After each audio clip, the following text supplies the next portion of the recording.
Mr. Trump. So what did you think about last night?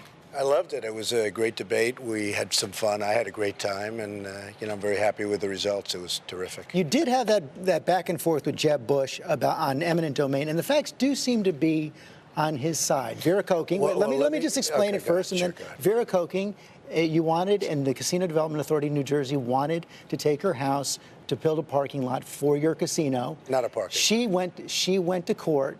You fought her for 3 years, and finally, the state Supreme Court ruled, and here's what they said. Trump, not the public, stood to benefit from the proposed seizures, and that the deal was analogous to giving Trump a blank check with respect to future development on the property for casino hotel purposes. Good. And you know what I did? I let the court stand as opposed to going higher up, which I could have done. Supreme Court. But we could have gone higher. But let me just tell you, George, I decided not to do it. I decided not to pursue it. We could have gone a different way.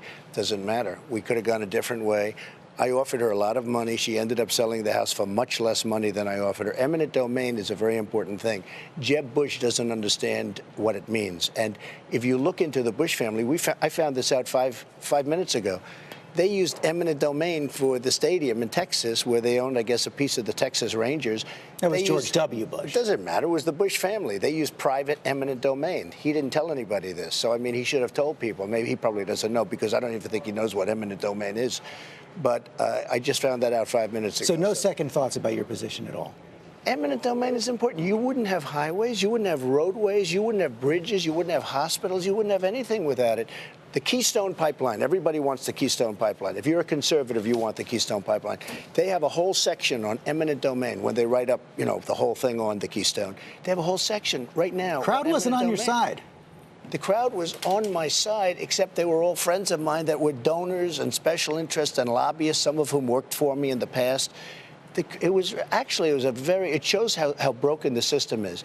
The people in that audience were the people that were supporting all of the candidates. I'm the only candidate not taking money. I'm not taking any money. You had no supporters in the crowd? Oh, I had supporters. I had 20 tickets. I mean, they give me 20 tickets. Hey, George, all of those people in that crowd, 90% of them were people that gave to the various candidates, and mostly to Bush. Look, Bush got $128 million.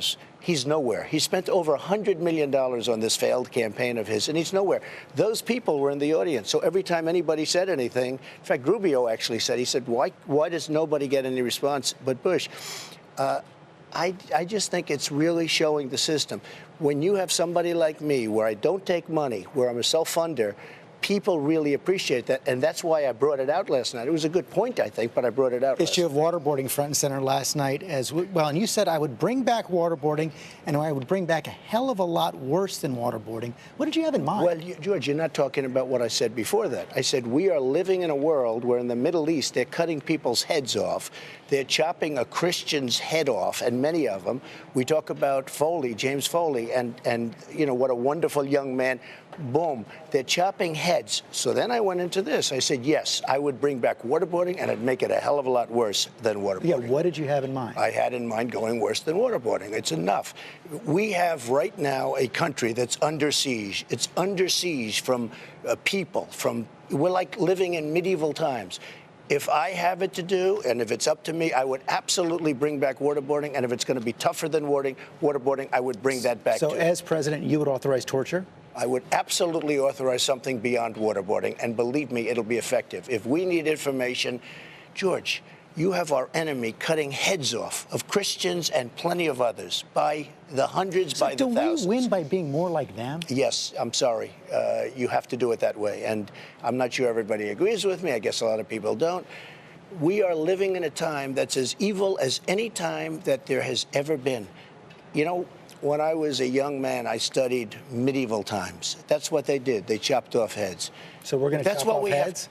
We're going to do things beyond waterboarding, perhaps, if that happens to come. The question was asked. I thought Ted's answer was very tentative. Ted Cruz, he gave a very tentative answer. If we have to, we're going to have to do more. But when you have conditions like that, I would say absolutely I would approve waterboarding. And if you go beyond it, I'm okay with that. So let me just clarify this. Right now, the law says they have to follow the Army Field Manual, which prohibits waterboarding. You would try to overturn the law, or simply act on your own? Reclassified. You reclassify and you'll see what happened. But I would certainly approve waterboarding. They laugh at us. Our enemies laugh at us, George. They say waterboarding. They don't even think it's a form, they don't even view that as real torture. But they say waterboarding and they chop off heads. They think we are so stupid. You have no idea. The enemy that we are fighting, and no wonder they're doing so well, because with this kind of thinking, that's why they're doing so well. You know, there was another issue that came up last night. You said how you've always were against the Iraq War. Fact checkers have gone through it, haven't seen any statements of you against the war until after it began. In 2003, 2004, I was against the war. That's probably the first time. No, again, I wasn't a politician, George. I'm not somebody that you would interview. I was a businessman. I actually interviewed you back in 1999. You're thinking about running for president then. The point is, yeah, I was actually.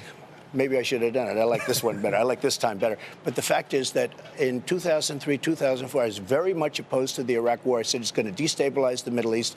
It exactly destabilized the Middle East. Let's talk about another issue, social issue on voters' minds right now, gay marriage. Last Sunday on Fox News Sunday, you said you would strongly consider appointing Supreme Court justices to overturn the ruling that every state must offer gay marriage. But later this week, you said this to a reporter here, Sue O'Connell of the New England Cable Channel.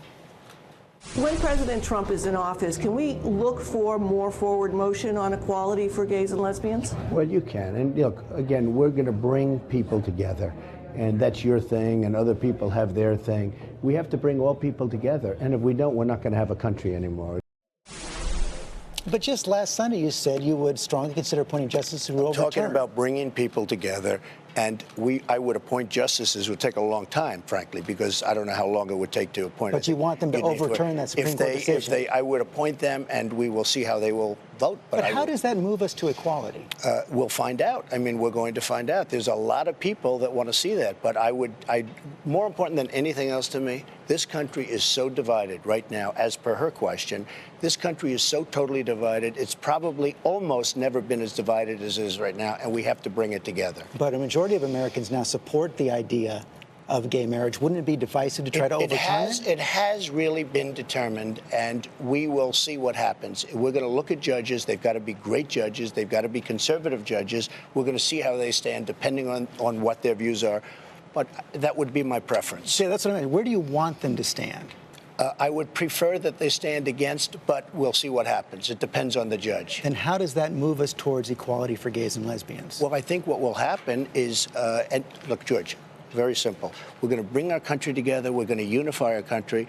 We're going to do whatever we have to do. I'm going to put the absolute best judges in position. If their views, we're going to see what their views are. I will make the determination at that time. But what do you say to gays and lesbians who think that overturning the decision is not unifying our country, it's dividing our country? Well, I think I understand what they're saying, and we're going to see what happens. It's a long way off, George. It's a long way off. What's happening here in New Hampshire?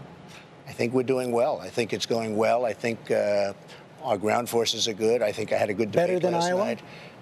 Well, I think I did very well in Iowa. I came in first or second, depending on how you want to count the Carson vote. I mean, depending on how you want to count that, I came in either first or second out of originally 17 people. Well, you people. came in second. Well, I'll tell you what, if you add up all of the thousands of votes that were added onto Cruz, you'll see what happens. I mean, I think I might have come in better than second, but it doesn't matter. I think second was a very good finish. Rubio came in third. Everybody was saying what a great job he did. I came in second, and they said, oh, he had a bad performance. And I said, why is that bad? I mean, I came in second, he came in third, he was good, and I wasn't. Marco Rubio's coming up. What do you think happened with him last night? I don't know. I mean, I don't know. He had a rough time, but, we'll see what happens. I mean, we have an interesting 2 days ahead, but I wanted to get by the debate. People said I won the debate. Almost everybody said I won the debate. Even you said I did well. And we'll see what happens. Who's standing between you and the nomination right now? I don't know. It's a long way to go, George. To me, it's a long way to go. I mean, I see these wonderful poll numbers, but they don't mean anything to me. I just don't know about polls. I don't know if they're accurate. When they interview 300 people and then they come up with this brilliant poll, to me, the people of New Hampshire have to get out, have to vote, and hopefully they're going to vote for Trump because I'm going to do a good job. We'll see you on the trail. Thanks for joining us this morning. Thank you very much.